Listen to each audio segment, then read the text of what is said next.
గత బీఆర్ఎస్ ప్రభుత్వ హయాంలో జరిగిన అక్రమాలు ఇప్పుడు ఒక్కొక్కటిగా వెలుగు వస్తున్నాయి. ఇప్పటికే ఎన్నో స్కామ్ల డీటెయిల్స్ విచారణ కూడా కొనసాగుతూ వస్తోంది. ఇక ఇవి బీఆర్ఎస్ నేతలకు తలనొప్పిగా మారాయి. అవి చాలవన్నట్టుగా తాజాగా మరో నిధుల దుర్వినియోగం వ్యవహారం వెలుగు చూసింది. తాజాగా అప్పటి ప్రభుత్వ పథకాల ప్రచారం కోసం డిజిటల్ మీడియా పేరుతో కోట్ల రూపాయల నిధులను మింగేసినట్టుగా గుర్తించారు అధికారులు. దొంగ బిల్లులతో కోట్లలో నిధులు కాజేస్తూ కావాల్సిన వారికి అప్పన్నంగా దోచిపెట్టారనే ప్రచారం కూడా సాగుతోంది. దీనిపై ఫోకస్ పెట్టిన ప్రస్తుత రేవంత్ సర్కార్ పూర్తి స్థాయి విచారణ చేపట్టే అవకాశాలు ఉన్నాయి. నిధుల దుర్వినియోగంపై ఇప్పటికే విచారణకు రాష్ట్ర ప్రభుత్వం ఆదేశాలను జారీ చేసినట్టు తెలుస్తోంది.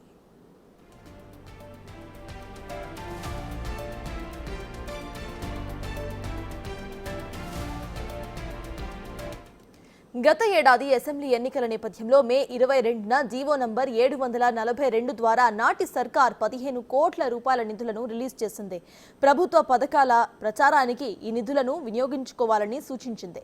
ఈ నిధులను డిజిటల్ మీడియాకు రిలీజ్ చేయాల్సిందిగా అప్పటి ex officio special secretary K Ashok Reddy పేరున జీవో రిలీజ్ అయింది. అయితే ఈ నిధులను ఇష్టారీతిన ఖర్చు చేయడంతో పాటు తప్పుడు బిల్లులు సమర్పించినట్టుగా తాజాగా అధికారులు గుర్తించారు.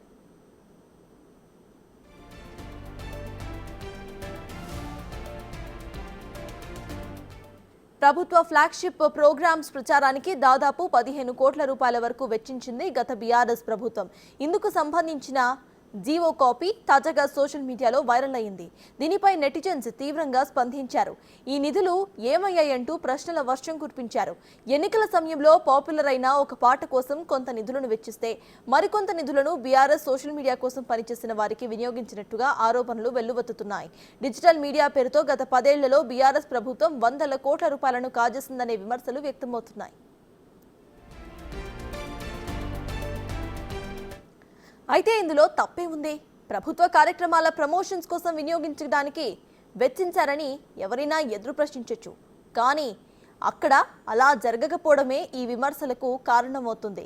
ప్రభుత్వ సొమ్ముతో బీఆర్ఎస్ పార్టీ ప్రచారం చేస్తూనే మరోవైపు ప్రతిపక్ష పార్టీలపై దుష్ప్రచారం చేయడానికి, రాజకీయంగా తమకు గిట్టని వారిపైన దుమ్మెత్తిపోయటానికి కూడా ఇవే నిధులను వినియోగించుకున్నారు అనే ఆరోపణలు ఉన్నాయి. ప్రతిపక్షాలతో పాటుగా డిజిటల్ మీడియా దుర్వినియోగంపై అందులో పనిచేసిన వారు సైతం స్వయంగా వివరాలను వెల్లడించారు. కానీ నాటి బీఆర్ఎస్ ప్రభుత్వం వారిని బుజ్జగించి, బెదిరించి వివాదం తాత్కాలికంగా సద్దుమణిగేలా చేసుకున్నట్టు టాక్.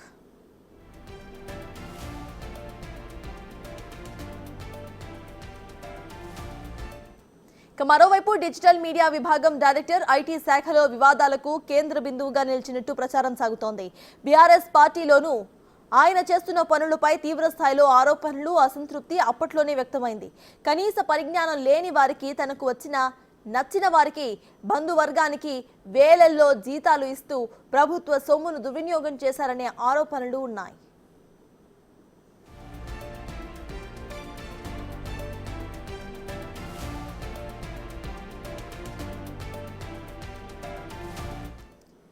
ప్రస్తుత రేవంత్ ప్రభుత్వం ఈ విషయంపై సీరియస్ గా ఫోకస్ చేయాలని పలువురు కోరుతున్నారు. అయితే డిజిటల్ మీడియా పేరుతో జరిగిన అవినీతి మొత్తం కూడా వెలుగులోకి తీసుకురావాలని జీవో కాపీని చూపిన నెటిజన్లు తమ అభిప్రాయాలను తెలుపుతున్నారు. ఇప్పటికే ఫార్ములా ఈ కార్ రేస్ వ్యవహారంలో నిబంధనలను తుంగలో తొక్కేసి విదేశీ కంపెనీలకు 55 కోట్లు కట్టబెట్టిన వ్యవహారంపై ప్రభుత్వం ఆధారాలను సేకరించింది. ఈ నిధులు తన ఆదేశాల ద్వారానే ఇచ్చినట్టుగా స్వయంగా కేటీఆర్ఏ అంగీకరించారు కూడా. తాజాగా డిజిటల్ మీడియా పేరుతో నిధులు దుర్వినియోగం వెలుగులోకి రావడంతో బీఆర్ఎస్ కు కొత్త తలనొప్పి మొదలైంది. అధికార పార్టీపై పోరాటం చేయాలా, లేక తాము చేసిన వాటికి వివరణలు ఇచ్చుకోవాలా అనే విషయం అర్థం కాక గులాబీ లీడర్స్ ఆందోళన చెందుతున్నారు.